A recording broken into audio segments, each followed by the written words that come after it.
சரி, அதான் இப்போ பணம் வந்துருச்சுல, நான் போய் கிங்காய் கூட ட்ரைனிங் பண்ணலாமா? சரி கிளம்பு கிளம்பு. ஆனா அப்பப்ப வரணும், ஏன்னா உனக்கு ஒரு குடும்பம் இருக்கு. அப்படி போடு. ஓகே, போயிட்டு வரேன். இப்பவே உனக்கான டியூஷன் டீச்சர் எல்லாம் தேடி கண்டுபிடிக்கணும். ஏன்னா நீ ஸ்கூலுக்கு போக தேவையில்ல, வீட்லயே படிக்கலாம். கோகு, உனக்கு லட்சக்கணக்கில் பணம் கிடைச்சதா நான் கேள்விப்பட்டேன். இனிமே ஜாலிதான். அதை வச்சு நான் என் வாழ்க்கைய என் இஷ்டம் போல வாழ போறேன். அந்த பணத்துல கொஞ்சம் எனக்கு கூட. படத்துக்கெல்லாம் அதை செலவு பண்ணுவேன்னு நினைச்சிட்டு இருக்கீங்களா? போங்க.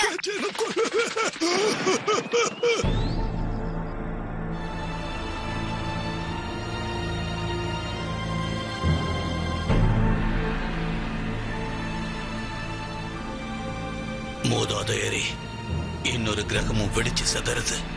இது ஏதோ ஒரு ஆபத்துக்கான அறிகுறிதான்.